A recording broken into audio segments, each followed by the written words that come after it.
4 decades ago, Cory Satterfield arrived on campus as a heralded right-handed pitcher from South Jersey.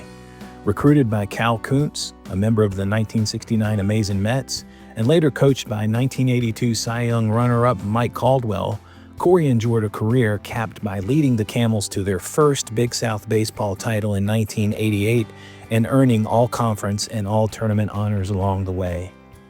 37 years since he graduated, his name is still etched in the Campbell record books. He's still ranked among the program's top 5 all-time leaders in wins, starts, complete games, innings pitched, and strikeouts. Drafted by the St. Louis Cardinals in 1988, Cory played 3 seasons in the minors, earning Midwest League All-Star honors in 1989. After his playing career ended, Cory began a teaching career in Harnett County and later Richmond County. He was twice honored as Principal of the Year and later served as Assistant Superintendent and Interim Superintendent of Scotland County Schools. After retiring from his administrative duties, he was elected to the Richmond County Board of Education in 2022 and continues to serve that organization. In addition to playing golf whenever he can, Cory is now also a member of the Athletic Directors Advisory Board at his alma mater. My name is Stan Cole, class of 1987, and this is our next installment of Tales from the Creek, where we visit with the people who've made this place special over the years. I'm delighted to be joined today by former Campbell baseball standout Cory Satterfield. Welcome to Tales from the Creek, Cory, and thanks for taking the time to visit with us. Thanks, Stan. It's an honor to be here. Cory, I'd just like to start out at the beginning. Tell us how all this began. What was it like growing up in South Jersey, the Philadelphia suburbs, and how you got started playing sports? Yeah, we moved to South Jersey when I was in the 2nd grade from North Jersey. That's a big difference going from a kind of a New York metropolitan area to a Philadelphia area. And had a brother. He was 4 years older than me, and Dad coached my brother, and I was always a tag-along and just tagged along with my brother and my dad. And Dad always put me on team, and never played, but always practiced with him, had a ball. Moved to South Jersey and kind of developed my own persona with baseball. I remember pitching my first game when I was 6 years old, and it was great. And from then, it just kept on going into Little League baseball, Babe Ruth baseball. We didn't have Legion up there. We had senior Babe Ruth. So senior Babe Ruth in high school. And it was a fantastic ride. I always loved baseball. I would be out in the yard playing baseball with my dad every day. He wouldn't be able to get home in time. And I'd say, Dad, let's go play catch. Let's go hit the ball. Let's do something.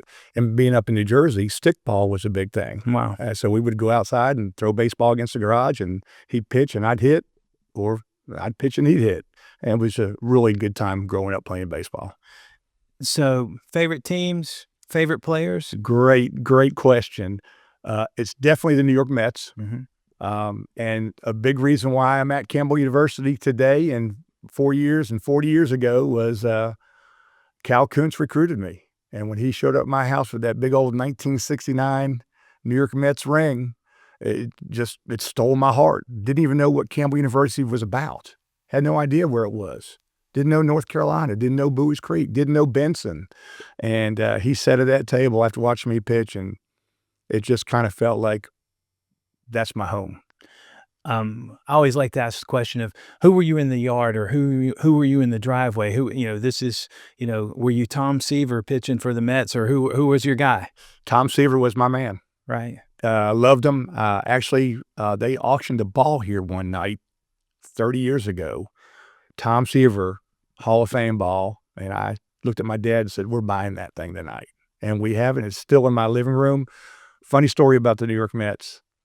I'm probably 8 years old, and I see in the paper that Bud Harrelson is going to be at a place called Rickles. Actually kind of the hardware store up north. And I begged my dad. I said, Dad, can we go? Can we just go get Bud Harrelson's autograph? You know, Bud Harrelson, great shortstop, fight with Pete Rose. Absolutely. You know, so we get there, and Dad looks at me and says, Cory, this line's really long. So we waited in line for 2 hours. Wow. We get up to Bud Harrelson. I'm so excited. He looks at me and says, hey, who's your favorite New York Met? I looked at him and said, Cleon Jones. My dad wanted to smack me in the back of the head. So, but Bud, great, laughed at it, signed his autograph, and I still have that autograph today. Cleon Jones, of course, another player like Ricky Henderson, threw left, batted right.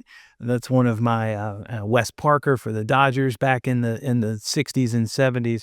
That's one of my baseball things that I always wonder about how that turned out. But my question for a Mets fan: how did you survive in Phillies country, especially after you had moved down there? Carlton, Schmidt, and then later on in the 70s when Rose and Perez and Morgan were there. You know, how did a Mets fan survive in Phillies Nation? You never wore Mets stuff to Veteran Stadium. We never did. It's just like now. All my friends are Atlanta Brave fans. And I was a New York Met fan when I was a kid. I was a Met fan, and all my friends were Philadelphia Philly fans. You just take the ribbon, and then, but when they're good, which the Mets weren't really that good back then until about 84, 85, you let them have it when you can let them have it. Right. But then you got to take it and take it all. Same with the Braves back in the 90s. Glavine, Maddox, Chipper Jones. The Mets are terrible, and all my friends are just giving it to me. And I've told my kids they're not allowed to be Brave fans. They have to be Met fans. So we're all Met fans at my house. So I'm curious. Tom Seaver was your idol. Were you the drop and drive kind of pitcher younger on? Did you look at his form or just kind of develop your own? I developed my own. I had a high leg kick where Tom. I had a decent leg kick, but he was more of a drop and drive guy. I was a high leg kick, skinny, 6'5", trying to throw everything at you. Where he was really compact and just dropped and threw the mess out of the ball. He was just a pitcher that I always looked up to. Him, Jerry Koosman, remember that? Love watching Steve Carlton pitch. Right. In then today's society, I love Greg Maddux, and I hate the Braves. But I love the way Greg Maddux threw. Up, down, in, out, changes speeds, not afraid to go up under your chin, not afraid to nibble off the corner, even if he got to a three ball count, which was rare. But just the guts of Tom Seaver and just the way Greg Maddux pitched, those are my two all-time favorite pitchers. New Jersey also a hotbed for the sport of soccer in this country. With the population that had immigrated, generations ago from Europe and later, so much so. Tell us a little bit about, you played soccer in high school as well. How'd you get started in soccer and avoid the football, basketball, baseball, which kind of followed a lot of and some of your college teammates? I was 8 years old, just moved to Willingboro, New Jersey, and I met my best friend, still my best friends today, Scott Essex. And him and his dad coached soccer. And I was at his house playing one day, and he lived right down the street from me. And he said, I got to go to soccer practice. And I said, what's soccer? He said, why don't you come with me? And I called Mom on the phone, and I said, Mom, I'm going with Mr. Essex and Scott to play soccer. She said, okay, have fun. And went there, and he asked who wanted to be goalie, and that's the only position that could catch a ball, and I wanted to catch a ball. And from there, it started, and played travel soccer all throughout high school, played high school soccer, and then had to make the decision if I wanted to play soccer or baseball. And of course, I always knew it was going to be baseball. Besides school and sports, anything else that you did in your youth, or did they kind of fill up your things? Do you have any interesting part-time jobs or stuff like that? Or my mom and dad owned a auto mechanic store. My dad was head mechanic, and my brother was the mechanic. And Mom and Dad always told me as long as I played sports, which was very busy in my life, I played all the time, I didn't have to work. Okay. So I played soccer and baseball, played travel soccer, I played senior Babe Ruth baseball. So from the time it was time to go back to school to the time it was to go back to school again, I was playing either soccer or baseball. And the one thing I regret is never learning how to fix a car. Oh, wow. Because Dad would always say, hey, Cory, come on, let's go down to the shop and let's change your oil and change your tires, and let's do all this stuff and teach you. And I never took the opportunity, and now I'm paying for it today. Like that, now I have to go get my car serviced. Absolutely. You mentioned your dad, Ken. he helped you become a Mets fan, right? Mom and Dad were both Mets fans. So did they grow up Giants or Dodgers fans, I'm asking, because you were born in Queens. I was born in Flushing. Flushing, yeah. Mom and Dad were they were raised in Bayside, which is right in Queens. Right. I just know them as Met fans. How about that? Mets and Jets fans. I remember going to Shea Stadium and watching Joe Namath play when I was like 6 years old against a Baltimore Colts. I remember that because they used to play football at Shea Stadium. Right. But they loved the Mets. My mom's favorite player was Gary Carter. How about that? Loved Gary Carter. And we just had great times going to Met games. I remember we went to the '86 World Series. I got a good story about Cal Koonce and '86 and the '86 Mets. So we're at Taylor Field, shagging fly balls and practice in the fall. Myself and Kenny Milton are out there. And I had the old Walkman headphones on because they're playing the Houston Astros in Game 6 of the National League Championship Series. Well, that's when they're down 3-0. They score 3 runs in the 9th, and then they win in 16 innings, so they don't have to face Mike Scott, if you remember that. Right. So we're jumping up and down in the outfield that they've tied the game. Well, practice gets over. I run back to the dorm. I think I lived in Murray, and watched the end of that game, and the Mets win. Next day at practice, I have to ask Koonce if I can leave because I had tickets to Game 1 and Game 2 up in New York to go to see the Mets and Red Sox. And if it was anybody else but the Mets, you know what Koonce is saying. No, you're not going. You're practicing here. He let me leave, and I went and saw the first 2 games of the '86 World Series, which was awesome. They lost both. Well, the interesting thing, some of our listeners may or may not know, Cal Koonce was a junior college All-American pitcher here at Campbell. Later had a 10-year career in the big leagues with the Cubs, the Mets, where he was a member of that 1969 World Series championship team before finishing up with the Red Sox. So maybe if you'd been a Red Sox or a Cubs fan, but he had a special affinity for that Mets group, and there were some special players on that team. Nolan Ryan was there, and and of course Seaver and Koosman and all the greats throughout the lineup, and that's pretty good. And also the timing of it's October and not March when that game was, when you're asking to play too. You touched on it a little bit, Cory, but tell us a little bit about, what drew you to Campbell and Buies Creek, because you've told me in the past that you decided to come to Campbell even before you saw the place. Yep.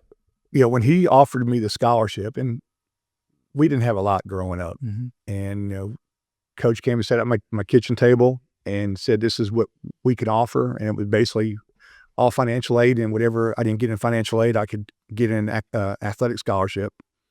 And he said he wanted me to come pitch and that I probably could go ahead and start pitching right away as a freshman. So without a doubt, I said yes.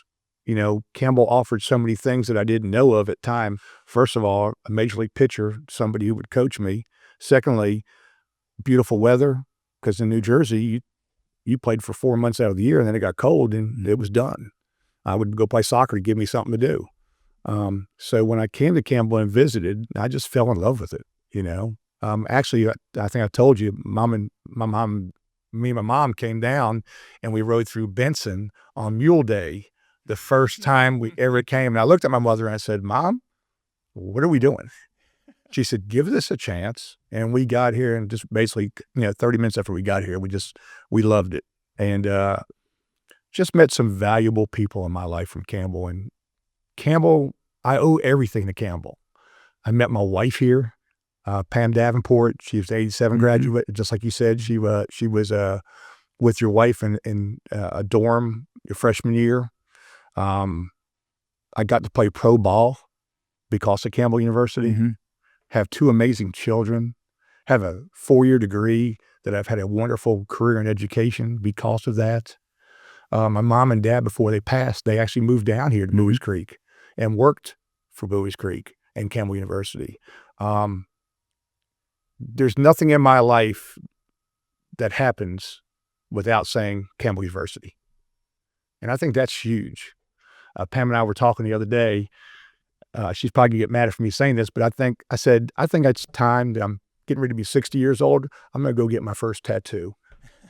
And I've already designed it, and it has something to do with Campbell University on it, because without Campbell, I don't know where I'm at today. Wow. You had, and I believe it's a rare opportunity to be coached by not one, but two former big league pitchers during your college career. And let's not forget Darren Cloninger, your pitching coach for part of your career, reached Double-A, and his dad was Tony Cloninger, who had a long pitching career from down near where you live now. Tell us a little bit about what it was like playing for Coach Koonce, and then what you also learned from Coach Caldwell. It was a 180 from Coach Koonce to Coach Caldwell. Coach Koonce was a disciplinarian. He liked structure. He taught a certain way. So when I got here, it was fastball over the top. He liked four-seam fastballs. He liked throwing set fastballs up in the strike zone. He liked overhand curveballs, 12-6, and he tried like cutting the ball. And that was good. And I was 5-1 as a freshman, threw a lot of innings, and had a lot of confidence in me. And I think that's what the big thing about Cal Koonce was, is that he showed me the pitcher that I was, and it gave me the confidence to perform at this level. After he left after my sophomore year, Coach Caldwell comes in, left-hander. He threw sidearm just about. He cut the ball. He used stickum on his body. He used Vaseline on his body. He just knew all the tricks in the trade. And he looked at me one day in the fall and said, I want to try a couple things with you. He said, I want to try to get you some more movement on your fastball. And I could throw at 90, but it was straight as an arrow. But I lived at 87 and with movement on it. So he dropped me down, started me throwing a slider, what do you call a circle change, a fork ball. So I was learning different pitches and having success with it. But the most success I was having was with my fastball and the movement I was having on it. I always say, and Scotty Evans is a big, me and Scotty talk about this all the time, is I'd much rather have a batter ground out to third base, a right-handed batter ground out to third base, and a left-handed batter ground out to second base. Pitch to contact, do as little pitches as you can, and just let that sinker sink over the middle of the plate. Let him try to hit it in the ground. So those two guys were so different, but both of them were so instrumental. And in my leadership later on in life, when I had to write papers about leadership, I used both guys, both of my coaches, to see the leader that I wanted to be, because I took bits and pieces from each person. That's amazing. Cory, during your freshman year, Campbell defeated a first-year Radford program 38-0 in a game here at Old Taylor Field, where Jim Perry Stadium sits now. Your classmate Henry Rochelle, like you, like Scott Evans, a multi-sport athlete in high school, and Henry was a two-way player from the get-go. And we'll get to your batting career basically in a little while, by the way. And all pitchers usually want to talk about how good they can hit. But Henry set an NCAA record with 5 home runs that day. What are your thoughts when you think back to that game? What stands out from that day? I remember it like it's just like yesterday. You know, Henry, a soft-spoken, great athlete, wasn't starting a lot at the time. We were all sitting on the bench just learning each other, and comes up that day and hits 1, hits 2, hits 3, hits 4, hits 5. And I can just see every ball still going over the fence, because I knew that Coach Koonce was thinking about taking him out. And they said, no, we want him to hit. And just to celebrate it still, we celebrated it a couple weeks ago, and get to see Henry and the guys from that team. And, the big part is Henry's so humble. He's just a great guy. And he never gets too high, never gets too low. And it's just another day in his life, but to us, it's just one of the greatest days of our lives. You, Scott, Henry came in, were three key freshmen on that 1985 team that ended up, being three of the most important pitchers in the early stages of Campbell's Division I career. But also you came into a team that was loaded with power hitters. That team led the nation in home runs that game. You had Bill Wilkes and John Posey and those guys. That team won 32 games. And in fact, in your 4-year career, you were part of 3 30-win teams, and the other one finished 25-20 if some people want to nitpick and maybe say that wasn't the best. But what made those teams so good in the early days of the Big South Conference? Coach Koonce knew how to recruit. Mm-hmm. He knew what he was doing. The talent that we had was unbelievable, and he let the people play. There's not too many places back in the 80s that myself, Scotty, and Henry could get innings pitching as freshmen. The people that came to Campbell, it was just a close-knit team. Mm-hmm. We stayed together on weekends when everybody else went home. So we lived together like brothers from the time school started in August until it's time to go home in June. So I think that had a lot to do. It's called chemistry. Mm-hmm. And those teams had chemistry, and we all hung out together and did things together. Scotty and I and Henry, Barry Wilson, Kenny Milton, Eric Ellis, Vinny Mangino, Doug Barefoot, Lincoln Miller, and so on. We still have a text thread that Sean Gleason, we're still texting every week to each other. Mm-hmm. You're on that text thread, Stan. So, it's just a brotherhood that will continue to live forever.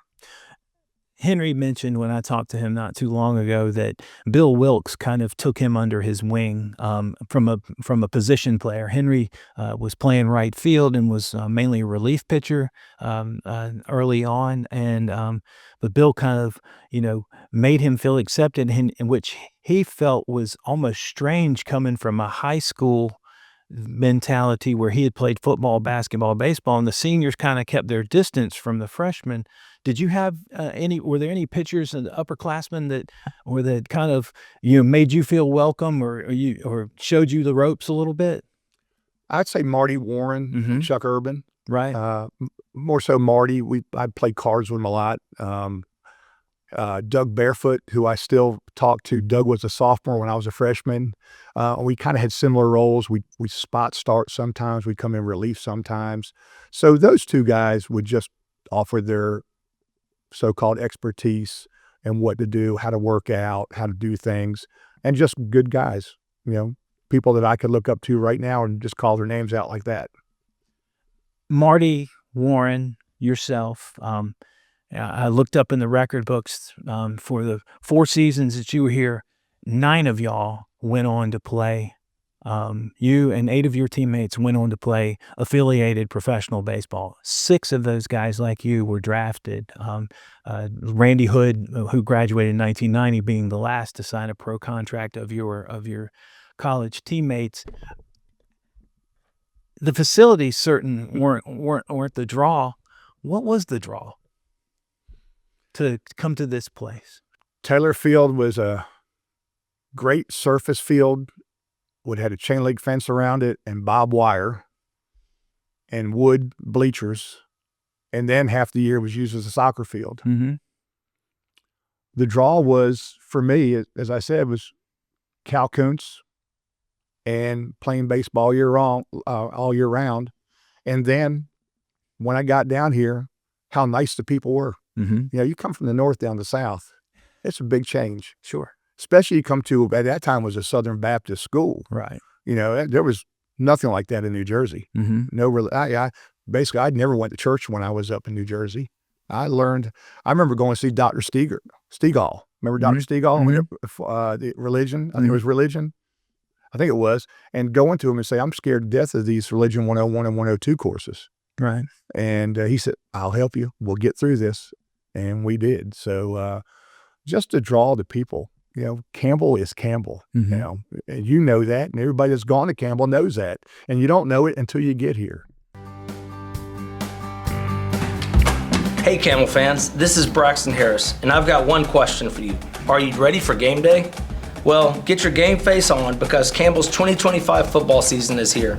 We're bringing the energy, the grit, and the passion, and we want you to be right there with us. But hey, game day is just the beginning. You want to make a real impact? Then it's time to step up and join the Fighting Camel Club. Being a part of the Fighting Camel Club means you become the team behind the team, fueling scholarships, training, and academic success for not just our football athletes, but all 21 of our sports. When you join, you're not just a fan, you're a game changer. So what do you say, Camel Nation? Let's make a difference together. Join the Fighting Camel Club today and help us build champions on the field, in the classroom, and beyond. And then to have those people here and to have that kind of team, and you played in the times before the Big South had an automatic qualifier to the NCAA tournament, but y'all faced NC State and Carolina and Clemson and Georgia and all these baseball powers. Who's the best college baseball hitter you ever faced? The best I ever faced?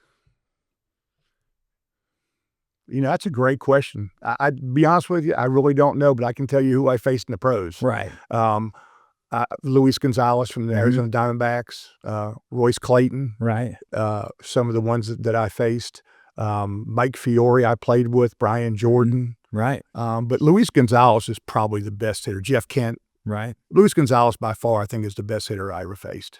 Henry tells a B.J. Surhoff story. Of course, B.J. Surhoff was the number one pick in the draft in 1985, and a couple weeks after y'all had put the whip on Radford, Surhoff, he said, hit a one-hop single to him in right field that about tore his glove off, and he rounded first base, and he went back and asked Bill Wilkes, who was playing first base. He says, where's the guy that hit all those home runs? And Bill Wilkes says, well, he's right out there. And he says, that little guy did, and it always kind of take that. Of course, Surhoff and Weiss were on those Carolina teams, and so many of the, it was a great time for college baseball. Our first game as a freshman was at Carolina. Bankhead, Surhoff, and Weiss were on the team for Carolina and played that night. Of course, I sat in the dugout all night. I'm being the first game. Chuck Urban pitched and pitched well. We lost the game. I'll never forget it, but that's my first college baseball game. And at least Bankhead and Surhoff had been on Team USA in the Olympics, correct? With Mark McGuire and all of those. I can't recall Walt Weiss, but of course Walt Weiss was a first-round draft pick. Scott Bankhead was a standout for the Royals later on pitching. That's pretty good company to keep in the same field. Oh, without a doubt. Cory, you capped your senior year with a Big South tournament title. Y'all had knocked on the door a couple of times before that. Mm-hmm.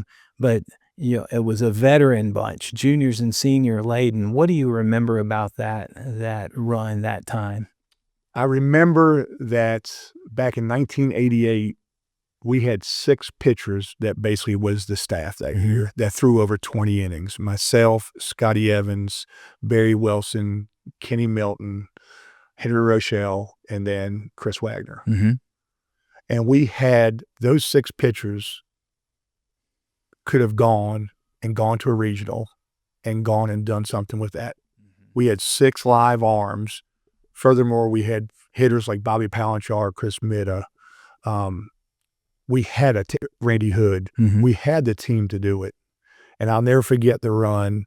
We had beaten everybody that year, beat Carolina twice, beat Georgia twice, mm-hmm. lost to South Carolina 2-1. That was, they were 15th in the country when we lost to them. And of course, Big South didn't have an automatic bid that year. Mm-hmm. So we get to the Big South tournament. Coastal Carolina's undefeated. I think it was it Baptist? I think we played Baptist, but they were called something else. It was Baptist College and now known as Charleston Southern University. Yes, that's right. So we beat them in the first game. Scotty Evans pitches. Mm-hmm. Then we get the monster, Coastal Carolina, in the second game, and they're undefeated still. And this is to see who goes to the championship. And it's my number's called, and I go out there, and I'll never forget that game. I can tell you the entire game, but we won, I think, 6-5 in 10 innings. I pitched all 10 innings. Bobby Palanchar hit the tie-breaking home run in the bottom of the 10th inning to win the game. And then we go on to beat Baptist, right? 17-0 in the championship game. I just remember that game for several reasons. It's like a redemption game because I remember Bobby Palanchar having such a tough day at shortstop. Bobby was such a phenomenal shortstop, having a tough day, making some errors, and then coming back and hitting the home run in the 10th. But I had walked the first two batters in the 9th inning, and Caldwell comes out to me, and he comes up to me and says, "Listen, I got Rochelle in the bullpen, but I don't want to take you out. I want you to finish this game." He said, "Can you finish it?" I said, "Yeah, I want to finish it." So he walks back in the dugout. I want to say that we picked the guy off at second base, and the very next pitch, guy grounded into a double play, get out of the inning. And I go and throw 10 innings, which, of course, I probably threw 170 pitches in the game, which is unheard of today. And then the next day we go out and we're Big South champions, and we think that, we've over 30 wins, beat everybody, beat Coastal Carolina, who was undefeated, and never get a bid to go to the regional. Right. And that was really deflating because of the team that we had. Beside my freshman year with Bill Wilkes and Posey and all them guys, I thought our senior team was the best team Campbell had ever had up until this latest edition of Campbell baseball. Right. The next day, you mentioned Bob having his redemption by hitting the tie-breaking home run against Coastal. The next day, he goes 5 for 5, and you guys jump out to a 7-run lead after two innings. Barry throws a complete game. What do you remember about that? Was that almost too good to be true the next day? Or I mean, you still got to get 27 outs, right? You're right. We celebrated the night before after the Coastal win. Yeah, we celebrated. We had a good time. We went out to dinner as a team. We had fun time. And if I'm not mistaken, that game the next day was like around 11 o'clock in the morning. And just the first guy got a hit, second guy got a hit, third guy got a hit, and just we rolled. And before we knew it was 7 or 8-0. And it just seemed like all the air, because Baptist had to play 3 or 4 games to get back to us. Right. And all the air had come out of them, and it was just, we were just waiting for that last out to be made because Barry was just mowing everybody down that day. He was unhittable. Well, of course, tournament play, it's so important to stay in the winner's bracket, to preserve your pitching, and lots of times you'll see if there's a game on in a double elimination tour, if you have to go to the second game of a championship series, it is all hands on deck, and there's going to be 7 or 8 pitching changes on both sides because everybody's just worn out. And it worked out well for us because Scotty threw a complete game the first day. I threw a complete game the second day. And even if we happened to lose, we still had Henry, we still had Kenny, we still had Chris Wagner. So we were set up to do something. And that's why if we would have ever made a regional, we had actually the pitching to do that. And again, with all the great teams that Campbell's had, I don't think you could ever say you had 6 pitchers at one point that could go out there and shut anybody down. Absolutely. I think I looked at the box score the other day from that opening game, and Scott pitched the first 5 innings, and Kenny Milton came in. I think y'all won in 12 innings against Baptist because Kenny pitched 7 innings and only allowed 4 hits and 1 run and was the pitcher of record for that game. So to win 3 games, 2 of them going into extra innings, and only to use 4 pitchers total is, 21st century baseball fans, guess what? This is what it used to look like. And to have 2 guys, 2 years later, Chris Wagner goes out and literally is the MVP of the Big South tournament and pitches Campbell to the conference championship. He wins the first round game over, then they were known as Charleston Southern or Baptist, and then comes back and beats Coastal in the championship game. So you had, like you said, 6 really, really good arms in there, and Henry Rochelle, who still has the highest winning percentage of any Campbell pitcher on the Division I level, didn't even throw an inning in that 1988 team. That just shows you how good that staff was.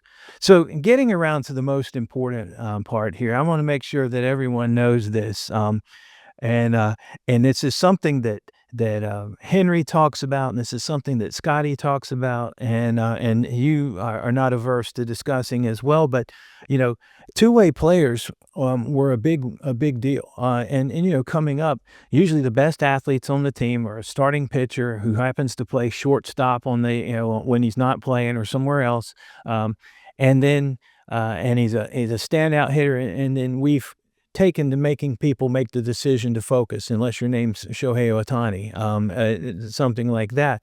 But Coach Caldwell allowed you and a couple of other pitchers to bat regularly, and you've appeared in 31 games not as a pitcher as your senior year. Folks, for the record, Cory Satterfield hit .303 that year, 4 home runs and 19 RBI in 31 games. Tell us about how that came about, and the bullpen bombers or the Buies Creek Bombers started. It happened in the fall. We were playing inter squads, and Mike Caldwell would let his pitchers hit, just messing around. Mm-hmm. And I hit the ball rather well. I played shortstop in high school. I pitched in high school. And then he started asking me one day to take ground balls at first base. So I did that. And I kept on hitting. I kept on hitting. I kept on hitting.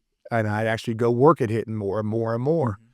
Mm-hmm. And before I knew it, I'm playing first base on days I'm not pitching, or I'm DHing the day after I pitch because he wanted to save me because I was probably sore the next day. And it just became a kind of a platoon between myself and Ricky Barrier, my junior and senior year. And then I'll never forget it.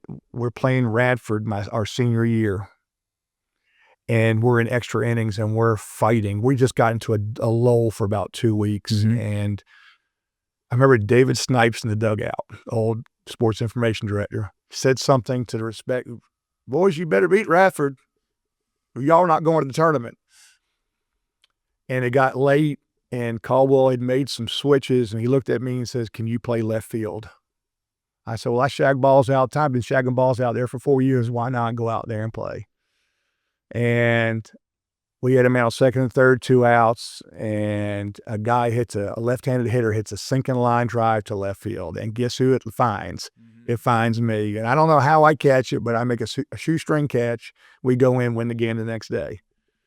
That afternoon. That night, he gets us together and says, "We got a game at Wake Forest the next day, and Henry's pitching tomorrow. Mm-hmm. I only want to take 10 guys with me. Cory, will you play left field?" And I tell this story to Henry all the time. Henry pitches one of the greatest games I've ever seen pitch. We win 2-1 against Wake Forest, and Wake Forest is ranked at that point. Mm-hmm. Well, the only run he gives up is because that left fielder out in left field has a high pop fly back at the fence. I don't even put a glove on it. A run scores. And I come in and I just said, "Sorry, Henry." And he just looked at me, put his head down, because Henry's not getting high or low. Mm-hmm. But I heard a lot of ribbon about that for years. I think that's the last time I played left field. So I think I went back to first base. But it was just that I hit the ball, and we needed some more offense, and I just thoroughly enjoyed that. And that's one of the highlights of my college career is getting to hit, because I never hit in the pro, because when you got this A ball and rookie league ball and AA, they had DHs all the time. Like so many people who've come through here, and it's not just Campbell. It's you go off, you move off. You're learning to become an adult. You're meeting a lot of people. A lot of people meet their spouse. You and Pam. How did you and Pam meet, and how did that start up? She was a junior and I was a sophomore, and we just started kind of hanging out with everybody, Mm-hmm. And I met her friends, and she met my friends, and she lived at the McKay house, mm-hmm. where your office is now. And one Saturday morning, we just went over there and started washing cars together. And we became really good friends. And before we knew it, we were dating. And then, right as I got drafted by the Cardinals, I spent my signing bonus on buying her an engagement ring. Wow. And in '89, we got married in Hamlet, North Carolina, mm-hmm. where she's from. And have 2 wonderful children, Taylor and Katie. Have a great son-in-law, Cameron, and just blessed to have those folks in my life because of, again, possibly because of Campbell University. Cory, for a Mets fan, October 25th, 1986 was a big night. Where were you, and what do you remember about that night of Game 6 of that 1986 World Series? I was in Charlotte, Mm-hmm. North Carolina, with Pam's uncle, and we were watching the game up in his TV room. Mm-hmm. And I'll never forget calling my mother and saying, "Sorry, Mom, it didn't work out," because she was a big Met fan. And then, of course, Gary Carter gets a base hit in the bottom of the ninth inning, and then she starts screaming. We hang up, and I call her back 30 minutes later after they win. But I was there in Charlotte, and I'll never forget it. And my favorite TV show is watching MLB when they have Mookie Wilson and Bill Buckner back on there talking to Costas about that night. I'll never forget it. Well, it was not Bill Buckner's favorite night, but that night for me, and I will take a little editorial license here. That's the night that Claudia and I met. We were at a party out in Coates, and somebody had a little TV in a barn out there. Eric Ellis happened to be there that night, but we didn't know him at the time. And we found some people. That's the night we met, and we've basically been together ever since that. And I'm positive that I did not see the play where the ball went through Bill Buckner's legs, because Claudia and I were just sitting there talking and visiting and starting to get to know each other. And here we are almost 38 and a half years later going on. So I didn't even put together that was the Game 6 night. I knew it was during the World Series, but until Claudia and I were talking about something, and we just Googled what happened on October 25th, 1986, a few months ago, and there it was. And so it's a big game for the Mets fans, a really big night for the Cole family. And you should be Met fans now. See, you should be Met fans. Well, there's something about that. I grew up in Salisbury near Charlotte, and the Orioles were the closest American League team, and the Braves were the closest National League team, and the Braves were not very good in the early 70s and throughout the 70s. And the Orioles, of course, were the class of baseball from 66 through 83, basically. And so the Orioles were my AL team. The Pirates were my team that I pulled for after August because I liked Willie Stargell. And the Braves were the team I suffered with. But as I've grown older and as I've read more and learned more, and I think the greatest era of baseball is post-World War II, before the Giants and the Dodgers moved to the West Coast. With the integration of the major leagues, with the three teams in New York City.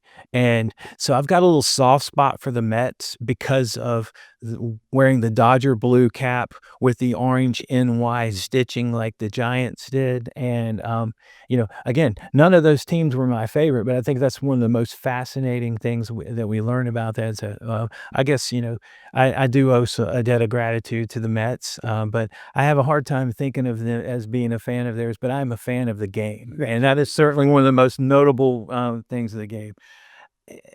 Cory, you touched on it a little bit, but your folks, Ken and Judy, moved to Bowie's Creek from New Jersey. When did they come down? While you were still in school here, or was that after? What was it that drew them to this place? I graduated in June or May of '88. Got drafted in June. They moved down in '89. They both decided they wanted just to retire. And then Mom and Dad moved down here. They just loved Bowie's Creek. They would come down every weekend. My brother would take care of the store. They'd leave on Friday morning. Dad would drive all day long to get to the game that afternoon, stay Friday, Saturday, and then go home Sunday. And every home weekend that we were home, they did that. So they got to meet a lot of people down here. They got to be really good friends with Mr. and Mrs. Milton, Kenny's mom and dad, who is one of the greatest ladies I've ever met. And they just decided, something, we're going to move to North Carolina and Bowie's Creek and retire. Well, they didn't retire very long, because when they came down here, Mom went and worked at the admissions office with Dean Kerner. Right. And Dad worked in the maintenance department before I seen them. Mom passed in '01, and then Dad retired again. And they just made their, until they passed, they just loved Bowie's Creek and Campbell University. Well, and your dad, back in the days before the internet and before being able to, follow along in minor league baseball like you can daily through, whatever means you do electronically now. I started in June of 1989 in my position in communications, sports information, and every time I saw your dad, he had the update on what you had done that year in Springfield in the Midwest League, and then when you were Corey's going to St. Peter's, yeah, I would run into him, and your name was the first one that came up, and so he kind of kept me in touch with how you were progressing in your professional career. He was a character. Cory, the Cardinals picked you in the 26th round of the 1988 June draft. What are some of your best memories of playing pro ball? They drafted me because I found out later that they were at that Coastal Carolina game that I pitched 10 innings. Right. Vern Benson was the guy that drafted me. And I asked him, I said, where did you see me? Because I thought the Pirates and the Yankees were looking at me. He said, we saw you the whole game at Coastal Carolina, and we knew there that we were going to draft you. And I was like, wow. Some of the greatest moments, pitching in the Midwest League All-Star game with the San Diego Chicken behind you, holding up pictures of girls in swimsuits. Getting to play with people like Brian Jordan and Turk Wendell.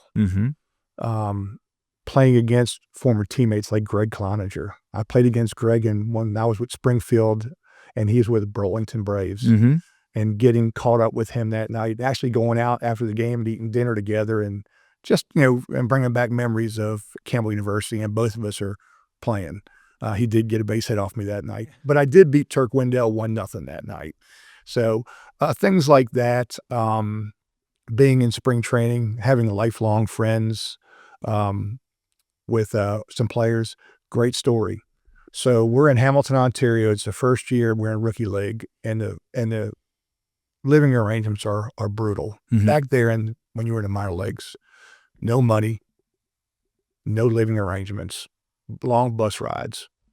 So I lived with 4 guys. And one of the guys name was Steve Fanning. Steve was a shortstop, tall, lanky shortstop, built just like me. And we had a terrible living arrangements, and we met a family, and they said, come live in our basement.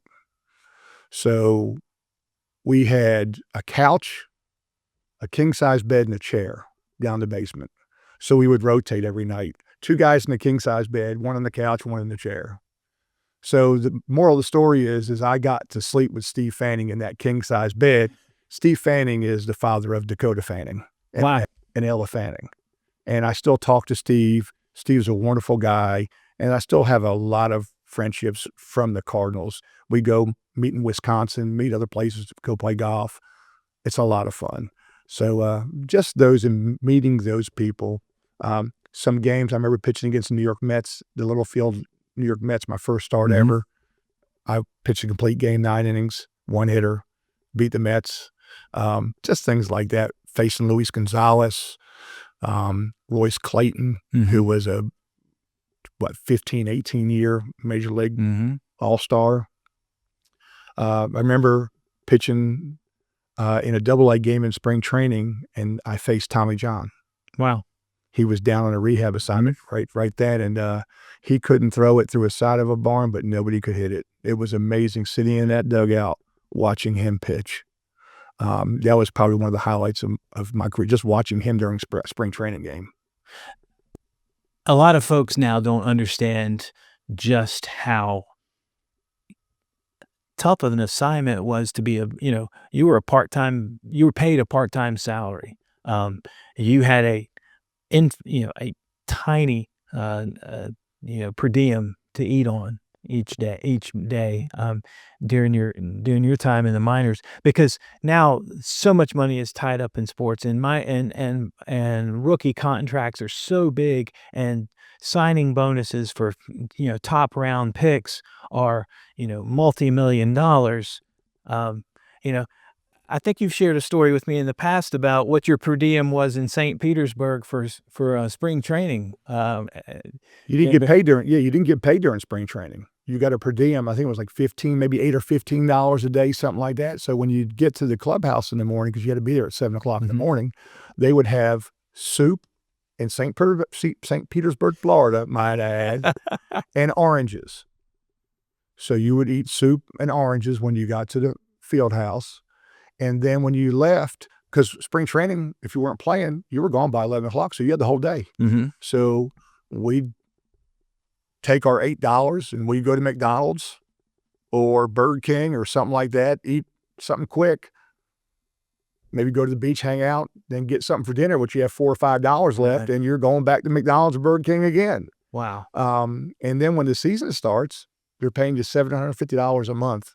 Now they're paying when you're on the road, but when you're at home, you're paying your rent that they found you a place to stay. Sure. And then they give you some per diem on the road, which is hardly nothing.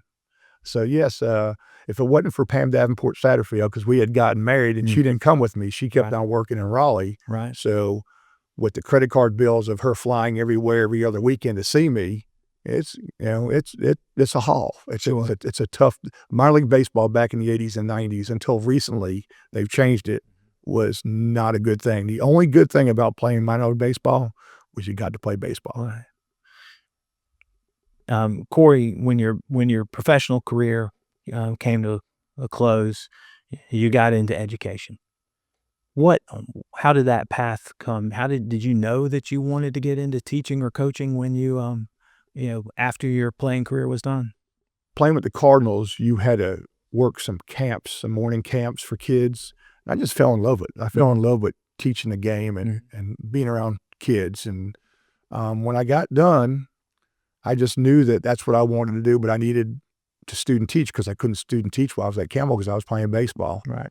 So I went back and did my student teaching at North Carolina Central University, home of the Eagles. Right. And my first job was at Buies Creek Elementary School. I'd come right back to Campbell again. And then Brooks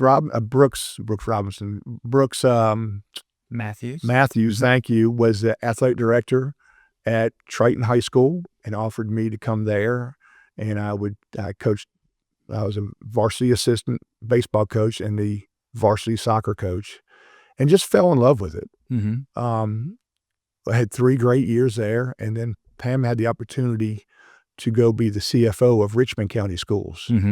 And, Pam had followed me for 5-6 years now. It was her time to do something. And so we left here, moved to Richmond County, and I became a PE teacher, driver's education teacher, coach, baseball coach, volleyball coach, basketball coach, coached them all. And one day the superintendent came out to the playground where I'm out there with the kids and said, I need for you to go back to school and become a principal. And I said, okay, what do you want me to do? He said, well, I'll pay for it. So the school system paid for me and about 5 other people to go back. And from there, I became an assistant principal at Richmond Senior High School. And after then I became principal at Ellerby Middle School. And then the superintendent called me to his office and said, I need for you to go out to Richmond Senior High School, which at that time was one of the biggest 4A high schools in North Carolina. Of course, the tradition of football and baseball. Huge. It's huge out there. Opening up that stadium on a Friday night's like opening up Carolina Panther Stadium, as you're focused on that, because you'd have 7,000 or 8,000 people there. So I just fell in love with children, fell in love with teaching and coaching. And I think being a leader is you're teaching and coaching, you're guiding. You're doing that every day. And you're being good to people. And it just worked out well for me. What are some of the skills, the leadership skills that you learned along the way, Cory? I think, and I did this from Principal of the Year, minutes and meetings and so forth. I think you have to be a communicator. I think you have to be visible with people. I think you have to have non-negotiables. I think you have to stay to your goals, and you have to have high expectations. And I think when people are doing their job, you leave them alone.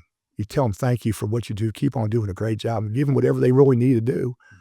And I think in public education, one of the bad things about it is that when people are not doing their job, nobody's helping them to do a better job or helping them to find another job. And I think that's the downfall of public education is you don't have many leaders that want to make teaching or leaders better. I can hire anybody. Mm-hmm. The mistake is not in hiring somebody. The mistake is not doing something about it when somebody's struggling and offering that help. Or if they're not taking the help, not finding a different path for them. And I think that's a problem with public education now is that you have people not doing a very good job, but they'll be telling them they're not doing a good job. It seems there's so many parallels between coaching and teaching. It's, a great coach will talk about being a teacher. Dean Smith, one of the greatest basketball coaches of all time, John Wooden, the same. They thought of themselves as teachers. Who they taught the game. And some of those great folks helped people learn life skills along the way. You went through, with a principal, then you became superintendent of schools in Scotland County, decided to retire, but you're not out of the education game. You ran for it and were elected to the Richmond County Board of Education. What do you do with the board, and what are some of the issues that y'all are trying to address and things you're trying to make better? Well, it was one of those things where one day I said, Pam, I think I'm going to run for the Board of Education. And she looked at me like I had three eyes. And I ran and I won. But I ran because I wanted to make sure that Richmond County hired the best superintendent they could find, mm-hmm. and not just give the job to somebody. Right. Because I think our community needed a really good superintendent. Our county also has very outdated schools built in the 50s, mm-hmm. probably sometimes like Harnett County does. Mm-hmm. And we need to have somebody in there, a superintendent, who is a forward thinker, somebody who will look down 10 years down the road and say, okay, this is what we need to be doing to build those new schools and have the initiative to get what's right for children. And so I ran on that basis. We hired a new superintendent. We are writing grants for new schools, and we're just trying to move Richmond County into a better place. And I love it. I thoroughly enjoy it. My term comes up next year. I am the chairman of the board now. Mm-hmm. I enjoy it. I enjoy speaking to people. All my friends give me a hard time because they always say I'm a politician because I enjoy speaking to people. I have never met a stranger, and I want to live my life like that. I want to talk to everybody. I want to find out stories about people. Mm-hmm. It's so interesting, and everybody has a story, In addition to your duties with the Board of Education, you like to play a lot of golf. And so I'd be amiss if I didn't ask, how's your golf game? It is well. My wife thinks I play too much golf, but it's well. You and I had a chance to play a little bit today and play a couple holes, and had thoroughly enjoyed that. I actually shot my best score ever a week ago. I shot 70. Wow. I shot 2 under par.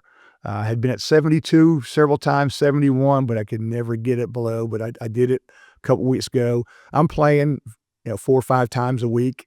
I have found that I do not want to be lazy in my retirement. Mm-hmm. That's another reason why I ran for the board. I have some rules for myself. I make sure I'm out of bed every morning before 8 o'clock. I make sure that I don't sit in my chair in my living room before 4:30, because if you get in that chair, you know what's going to happen. Mm-hmm. You're going to take a nap. Mm-hmm. So I have some rules, but I do not want to be lazy. I don't want to work, but I don't want to be lazy. 30 years of public education is a lot, mm-hmm. especially when you were principal of a big 4A school for 7 years. Then you were assistant superintendent of human resources and auxiliary services and interim superintendent for 12 years. It's hard. It's hard work. And if anybody going into public education thinks, I'm just going to go to teach, it's hard work. Mm-hmm. Absolutely. And that's, so I'm enjoying retirement. So I have some certain questions I ask my friends who are into golf, or people who have played golf, or there are some folks. But so I was like, what's your favorite course that you've gotten to play so far? I actually played TPC Sawgrass. Mm-hmm. The stadium course? Yeah. Wow. I played, of course, I played number 2, mm-hmm. walked it with a caddy, and that was probably one of my best experiences, because the other courses, you don't walk it, you ride it. Right. And I played the Bear Trap in PGA, right. which where my Uncle Lloyd lives now, and all the guys in the baseball team know who Uncle Lloyd is. Yeah. And so I go down there a lot, and we play the bear trap down there at the PGA. So those 3 courses I like. There are some courses that I really like in South Carolina, North Carolina. South Carolina, Sherall State Park. Mm-hmm. If anybody's ever been right on the border, Sherall State Park, it is a wonderful course, and I would tell anybody to go play it. And then the last one would be where Barry Wilson lives, Mid-South. Right. Mid-South and Pinehurst is a great course too. What's the toughest course you've played? The toughest course? It's a course that my uncle was a member of up in Westchester, New York, called Bonnie Briar. Okay. Hate that course. It's beautiful. I just never played well there. But the tough course, a lot of dog legs, a lot of hills, a lot of lifted greens, and just they have fescue up there. They don't have the Bermuda down here that we have. They have that thick, tough fescue grass, which my club and myself did not like. What's the course on your bucket list? Where do you want to play? Well, I want to do 2 things. I want to do Pebble Beach, and I'd love to get some guys to go to Ireland and do like a 7-day trip where we walk 7 different courses and just play golf, go to a pub, play golf, go to a pub, and do it for 7 days. That would be awesome. But Pebble Beach in the United States is where I want to go. Are you able to put together your ideal foursome? And I'll let you make a 5-some if you've got 4 people plus you. Oh, my goodness. I would love to play golf with Tom Seaver. I'd love to play golf with Dan Marino, probably the greatest quarterback ever. And who would be the 4th one? Gosh, that's a really good question. Really, probably somebody like Gary Carter, who is my mom's favorite baseball player, so I can go back one day and tell her, hey, Mom, me and Gary played golf together. How about that? Cory, you had a long playing, teaching, coaching career, administrative career. What advice would you give to a youth player who wants to try to compete at the college level? They have to work. I think that was one of my downfalls, is that back when I played, it was throwing, catching, running, and that was it. There was no lifting weights. There was no armbands. There was no weighted balls. There was nothing. I would tell these kids, if they really want to do something like that, they have to work, and nothing's going to be given to them. And the expectation is high, and work, because nobody is going to feel sorry for you when the going gets tough. How about a piece of advice to one of these young people that are now playing at Campbell or any college, playing college athletics? What advice would you give to them now that they've reached that next step? What would you do that served you well? I would tell them to soak it up and enjoy it. After I got done playing for Campbell, playing minor league ball, even though I was playing ball every day, was not the most enjoyable thing to do. I would say enjoy it, work hard, build friendships, build lifelong friendships that you can go back in 30 and 40 years and go back and say, hey Eric, how you doing? Hey Eric, let's go to the Masters, because Eric Ellis and myself and Barry and Scotty just went to the Masters this year. That's 40 years of friendships right there, and we go to the Masters together. How cool is that? So, enjoy your teammates, work hard, enjoy every day that you have in this life. Cory, you've recently been invited to join the Athletic Directors Advisory Board here at Campbell. What does that mean to you, and what are you in the board's goals? As I said, Campbell's offered me so much. It's just a way to give back. I can give back by giving money, being part of the baseball club, or coming to ball games and talking to different people. But being on a committee with Hannah and Nate, and just trying to be a forward thinker about where Campbell Athletics needs to go and what improvements or what we need to do, I'm there for them. I will be a sponge. I will offer my my thoughts on things, and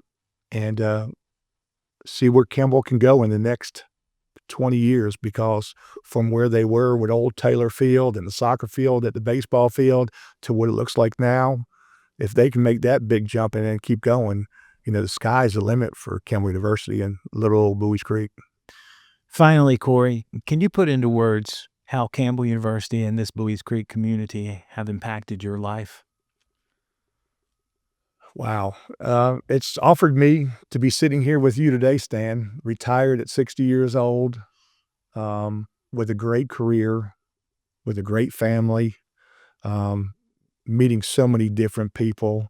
We didn't even talk about the Miltons and what the Miltons, Kenny Milton and Miss Milton, mean to me, even though I don't get to see them much anymore. The place in my heart that I have for them. I lived with the Miltons after I got done Campbell University for about 6 months in between baseball seasons with the Cardinals. Judy just said, "Come live with us," because Pam was living in Raleigh and we weren't married yet. And just the goodness of people there. And when you talk about Campbell, the first people I think about really is Judy Milton and Kenny Milton. And Kenny and I could go 6 months without talking, and we pick up the phone or text somebody. It's like we hadn't missed a beat. So it's just a good people, It's just like you and Claudia, and everything that's going on, and our families get to meet. You got to meet Katie. It's just a Campbell University has a great way to bring things out in people that you really don't know is there. I'm Stan Cole, and our guest today on Tales from the Creek has been former Campbell baseball star Cory Satterfield. Thank you, Cory, for sharing your Tales from the Creek. Thanks, Stan. Had a great time.